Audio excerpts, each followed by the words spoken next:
feel like I'm gonna need this. I have a feeling I'm going to need that. Um, anyways, listen. Um, it is going to be on really nothing. I don't know the hell I'm making this video on. I will say this: I have thought about one day if I raise the money before I die, maybe I win a lottery or something. I was thinking about making a television channel or something of that nature.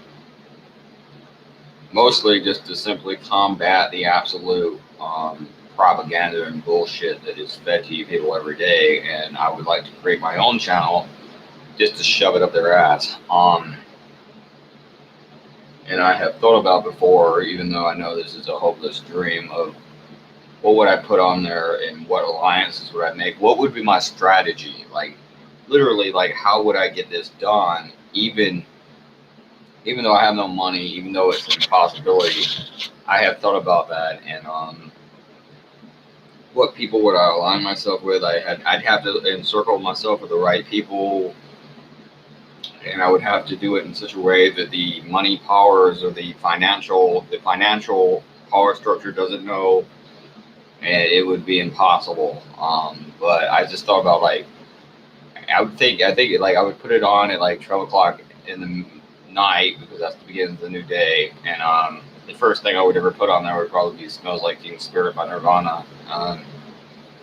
Like the news, like how I would like to put I would like to produce my news. I would like to produce an entire news channel that just gives a version of things similar to my view, and they just talk about, like, they're against genital mutilation, like that kind of thing, but they also talk about anti-war and the corporate power structure that puts us into these wars. And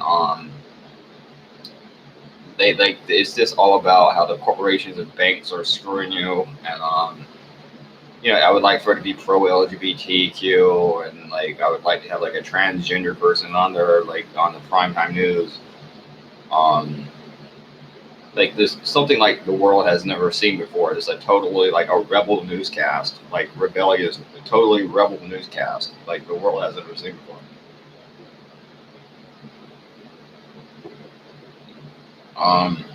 Really, the closest thing I can think of is like maybe Russia Today.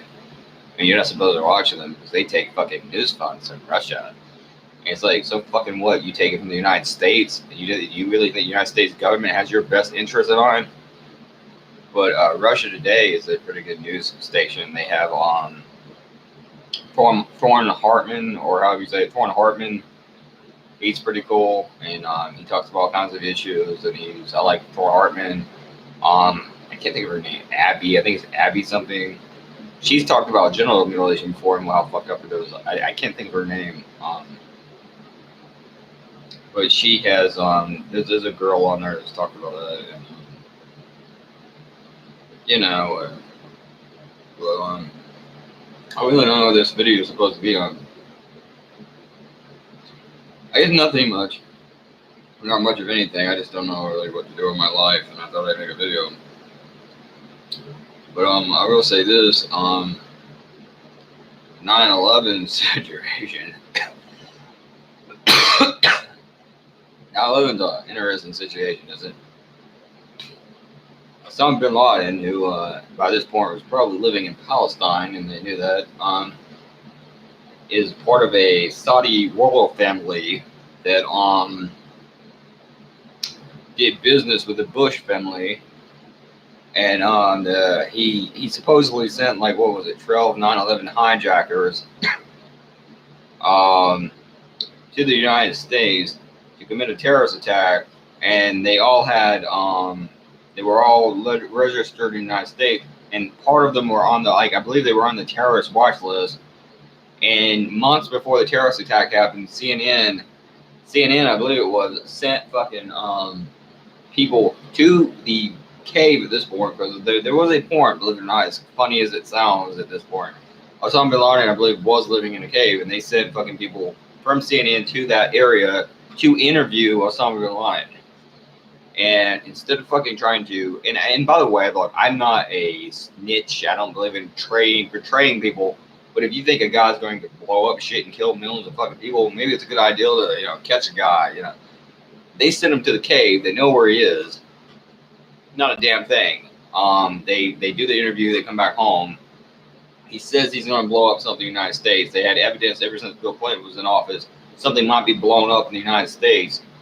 Sure enough, something was blown up in the United States, and no one did jack shit about it. No one cared. And there was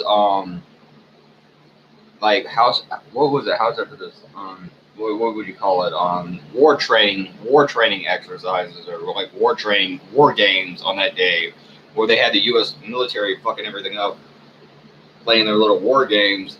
Meanwhile, 9/11 was happening. And like they couldn't tell what was part of the war games and what was part of the fucking 9/11. And then we go into Afghanistan, and the next thing you know, well, Iraq, they like Osama too, and of course they don't. Saddam and Osama hated each other, but they're saying that, and they're saying Saddam Hussein had weapons of mass destruction, and they sent in the United Nations, knowing we were full of shit, sent in weapons inspectors. And they said there's no evidence here of weapons of mass destruction whatsoever. So Saddam Hussein did not have fucking weapons, and we knew that. George W. Bush goes ahead and he has a fucking war anyways without congressional approval. They have their little fucking war, and we blow up a bunch of shit, and then sure enough, it comes out there were no weapons of mass destruction. And why is this guy not in prison? It's outrageous horse shit. It's ridiculous, and that was something that happened. And as far as the music industry goes, I love how the '90s are in some cases they're underrated, in other cases they're overrated.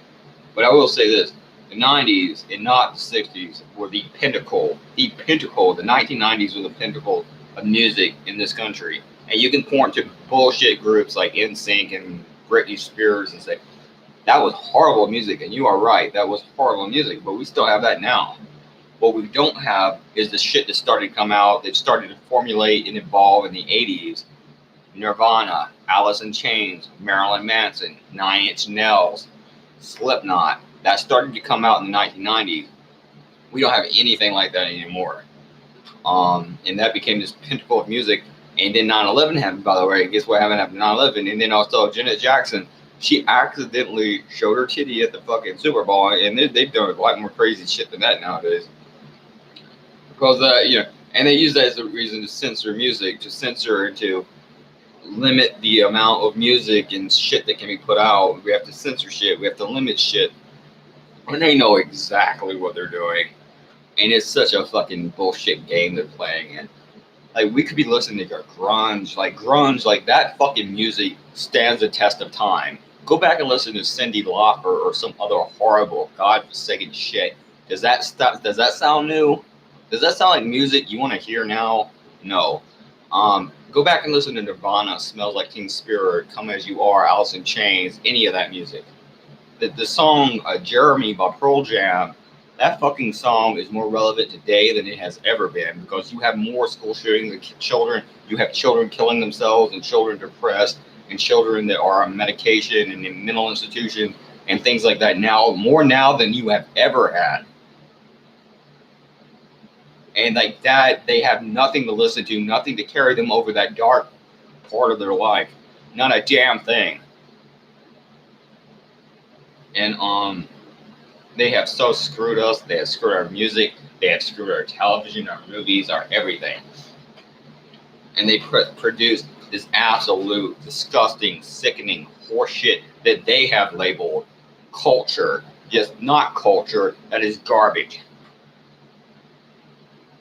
Wendy Williams and Rachel Ray and Ellen DeGeneres and your football games and your basketball games and all the other hot shit that you put out is nothing more than fucking garbage. You have piled the garbage on top of our culture and our children, and you are attempting to make us into an idiocracy because you are so afraid the United States may be able to think for themselves, And that is what they are so afraid of. They are afraid of a group of people smart enough to sit around the family table and sit around and talk about how they're being fucked over and threw overboard by a system that threw them overboard 100 years ago or whenever it was. They are so afraid you are screwing them. And you don't want them to know. You are so afraid they know you're screwing them.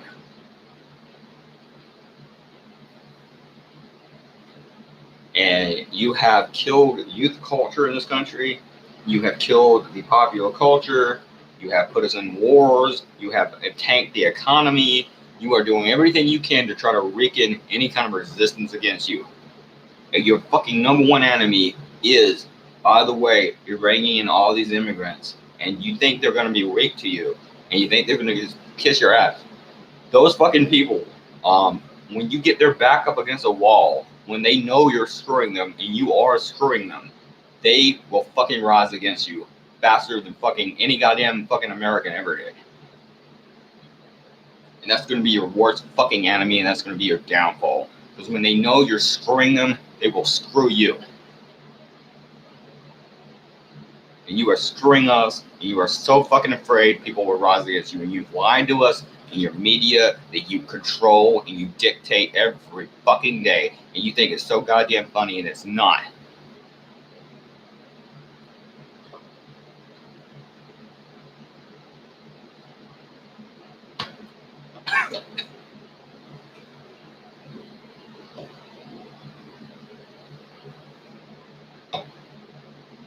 You're a bunch of fucking assholes. You're a bunch of bullies. You have screwed us so long and so significantly and so perfectingly that you have got us into war after war after war. You funded terrorist organizations and you help create ISIL, and then they go into Syria and you say we should bomb Syria, and then giving him credit. Trump says no. I'll bomb a couple of their airports and I'll do that, and then we're getting the hell out of there, and that's what he did. That's what he should do. He's being a president and the leader of this country, and he knows damn well we don't want war, and he's not leading us into another war. He did his fucking job. And I guess that's about it. You took us into Afghanistan, you took us into Iraq, you took us into Syria, you killed Gaddafi, slavery has returned to Libya. You take no responsibility for any of it. You think it's funny. You laugh about it. You're an evil bastard, and that's that. He's 666.